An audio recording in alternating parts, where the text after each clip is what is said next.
Hello, and welcome to Dr. Tumor Talks on Tuesday. And I'm here today with Dr. Sophia Shabazz, who is also a family medicine physician like I am. And for those of you listening for the first time, I am Dr. Catherine Tumor, family medicine and community health physician, and founder of Health, Wellness, and Weight Loss Centers. And I love to talk to other physicians, talk about their health and wellness, talk about what they do for their patients for health and wellness, and who is the best person to talk to than fellow family medicine physician. So I'm going to let Dr. Shabazz introduce herself, and then we'll get started. Thank you so much for inviting me on to your Facebook Live. Mhm. I'm Dr. Sophia Shabazz. I am a family physician here in Philadelphia.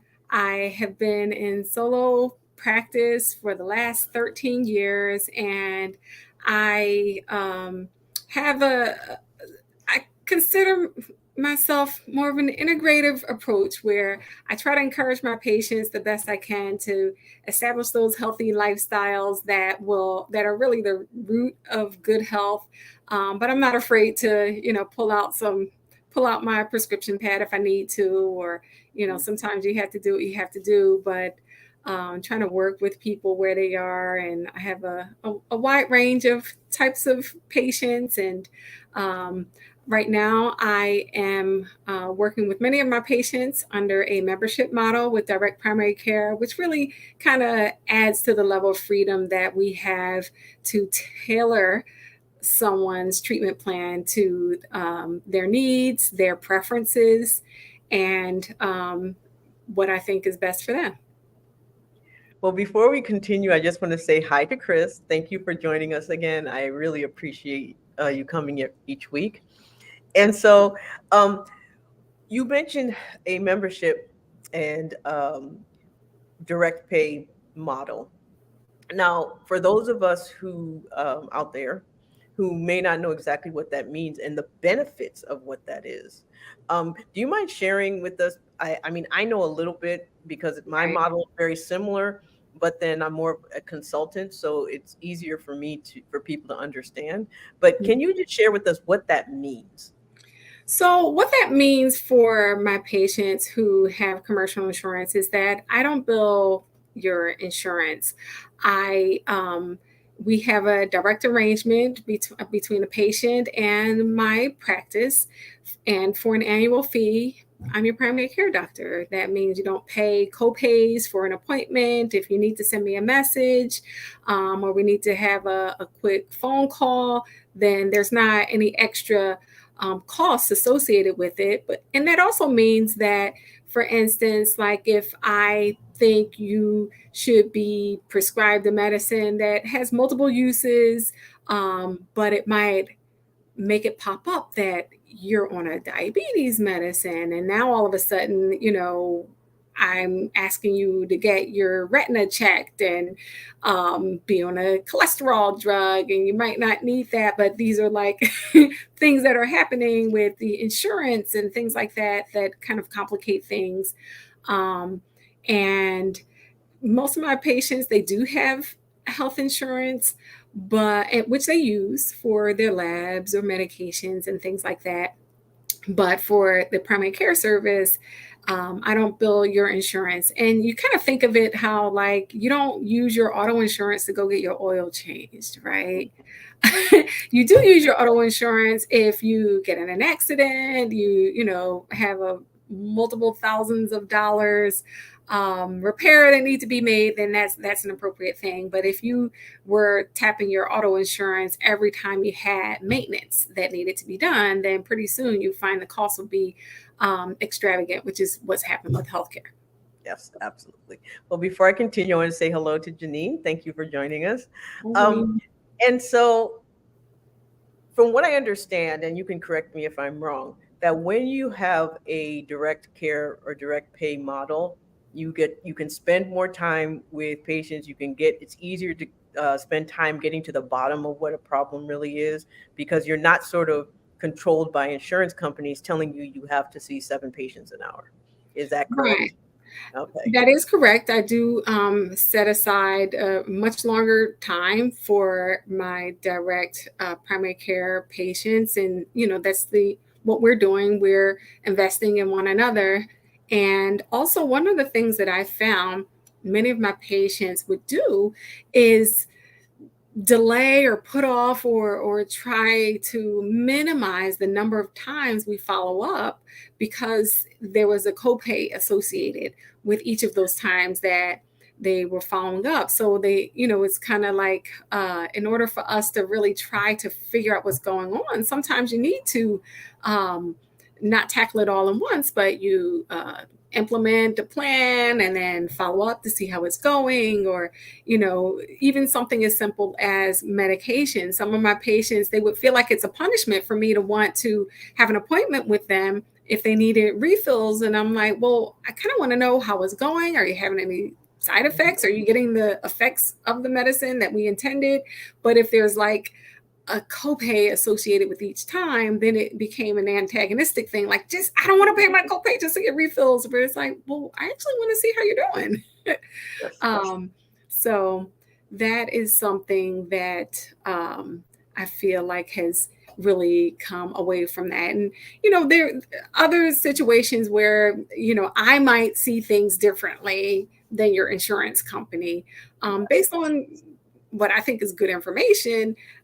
But, the financial arrangement really isn't with the patient. It's with the insurance The company. insurance So you're company. kind of beholden to them. Yeah.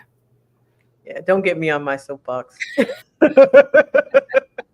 So, I know you have one, and it's like, wow. so, We share soapboxes, or we oh share yeah, bubbles. oh yeah. So I have a question for you. In terms of patients who come to you and they're just like, I'm just not feeling well. Now, I know that you practice very similar. We practice very similarly in that when people say I just don't feel right, that's a symptom for real, and it's Mhm. something to take seriously and to look into. But what would you say when people often say I just don't feel healthy? What can I do to be healthier? Where do you begin with someone? Well, sometimes it's difficult because I really do believe that most of it are things that I'm not going to be directly helping a person with from day to day, but it's those everyday, micro habits, whether that's, boundaries and taking on appropriate amount of stress, whether that is making sure that you're carving out time to, do the grocery shopping that you need in order to eat healthy. So many people are not really prioritizing a lifestyle that is consistent with good health. And I think that how we're kind of set up with work and family responsibilities and things like that, it can be difficult. I know even for myself, I'm in a battle with myself about establishing better exercise habits. But I know that if I don't do these things, then my health will not be as good as it could be or should be.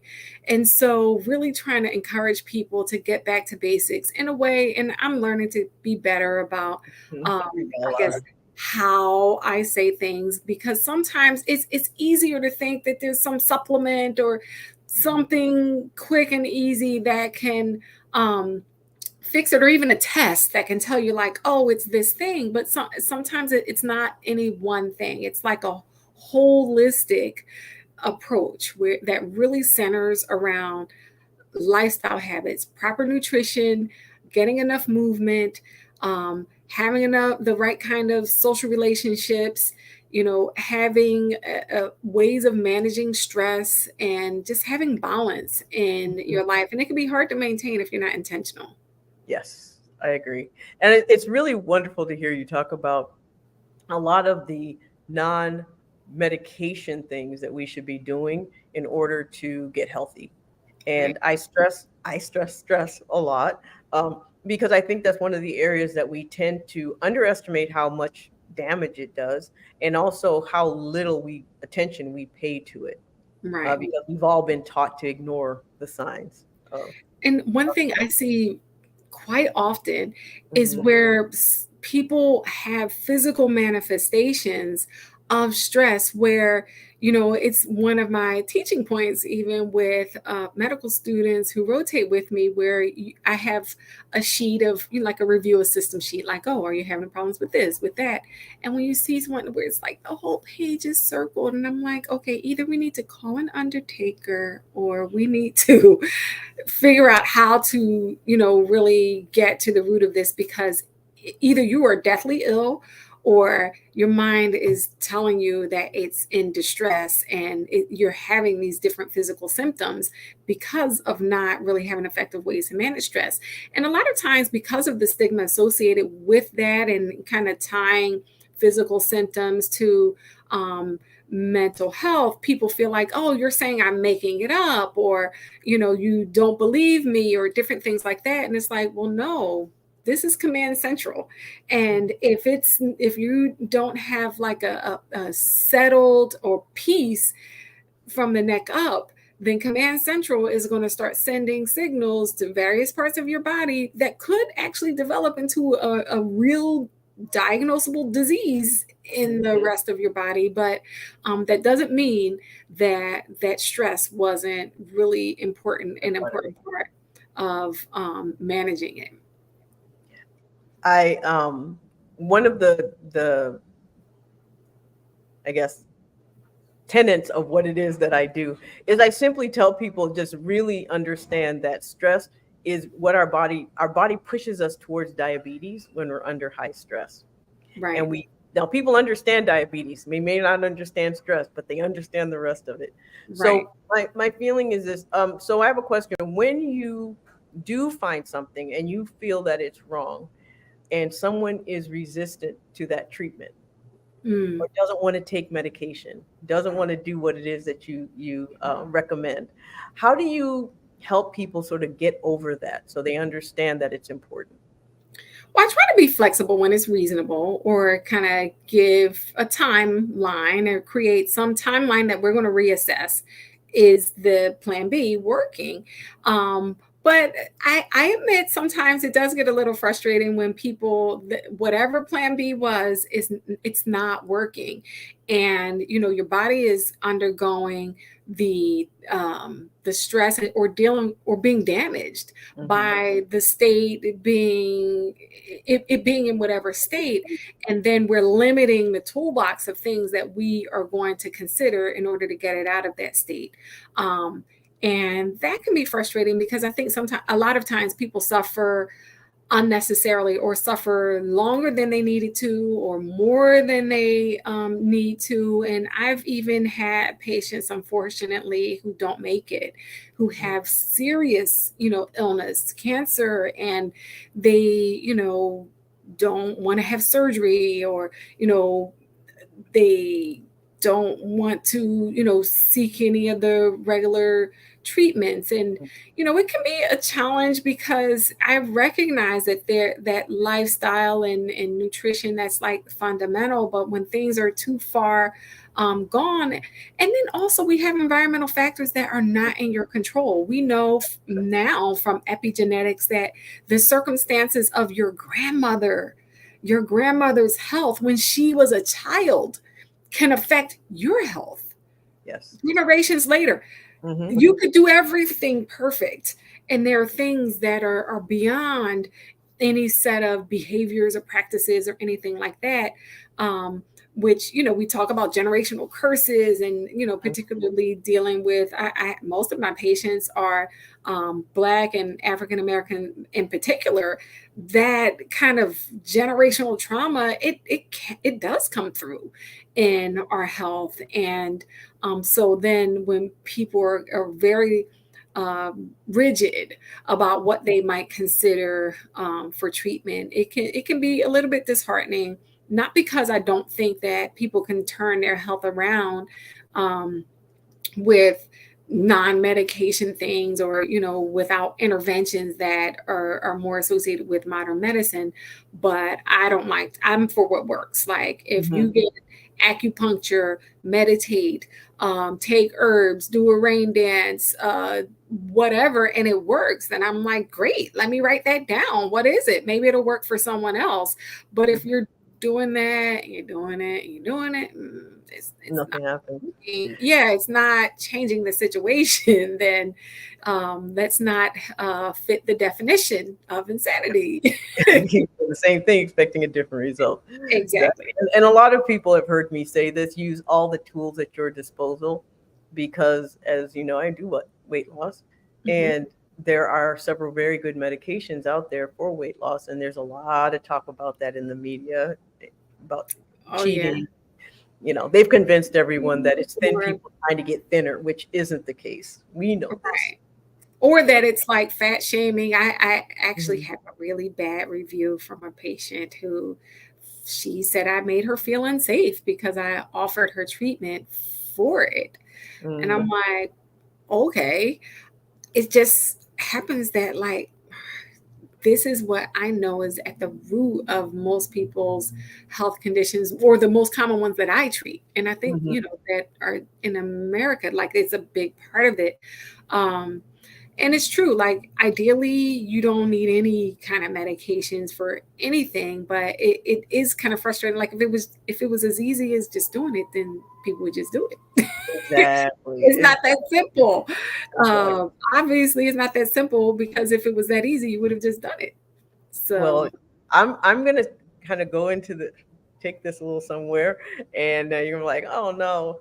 So, what do you do for your health and for your wellness? well, probably not enough. I try to take vacation like some people take medicine.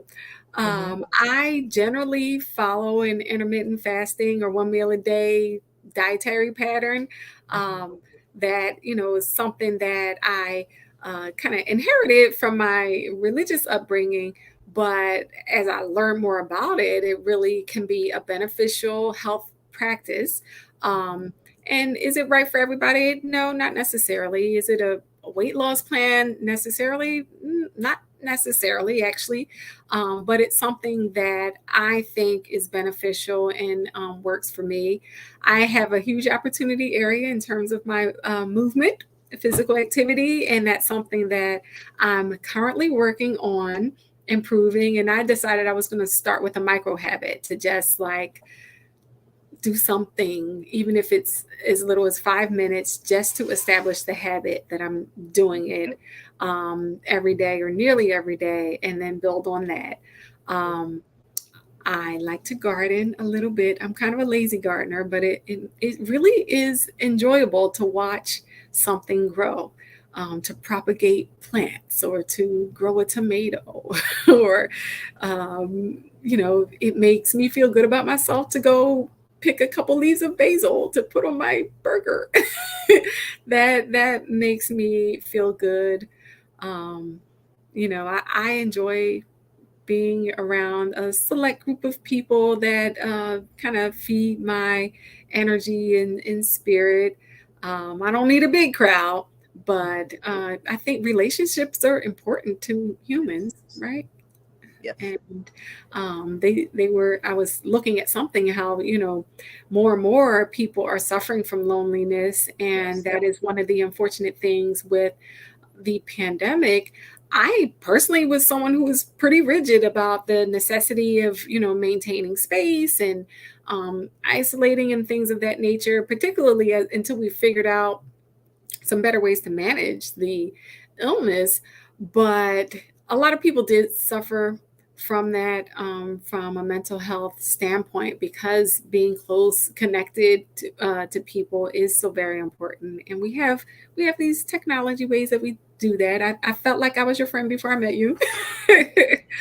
um, and that's a good thing. But Yeah. yeah, so those are some of the things I pray. I need to do better with that. Hmm. I'm trying to learn other methods of like clearing my mind. I'm even learning a lot about like heat therapy and sauna therapy and how beneficial that can be, and just outdoor exposure and near infrared radiation. I'm open. Yeah. Whatever is available that might help me, hey, I want it. Yeah. Like you Excuse said, me. I live in the city. That's the Yes, fire the truck. city sounds, I'm in the country, so you hear a siren, you're like, uh-oh, what happened to the Uh-oh. neighbors? So, well, so I'm going to put your information up. And so if people want to contact you, and so now, do you help people only in your city, or do you do any type of telehealth where people Yeah, from other parts I of the state? actually do quite a bit of telehealth. I am physically located in Philadelphia, licensed in Pennsylvania, but I do have direct primary care, like virtual only direct primary care plans for patients in a couple of other states. I'm licensed in New Jersey, Illinois, New York, right now, Virginia. I'm not sure how long I'm going to maintain a Virginia license, but yeah, right. I'm licensed in a couple of places That's and do telehealth. good to know. Yeah. Well, thank you so much for joining me. This has really been fun. And I Mhm. hope you can come back again sometime. And so, for all of you who joined in, thank you so much. For any of you who are watching later, please put in hashtag replay so I know that you've watched. And if you have any subjects that you'd like me to talk about or questions that you'd like me to answer, then you can always send me a message on any of the platforms, Facebook, LinkedIn, or even on YouTube. So, Do we have time for me to just thank you for the work that you're doing? I think that where I'm inspired the most is your personal story. It's so impactful. Keep doing what you're doing, And I know sometimes you might feel like like, "Ugh, I'm too old to be putting boxing gloves on and fighting people. I went to medical school, so I didn't have to fight people."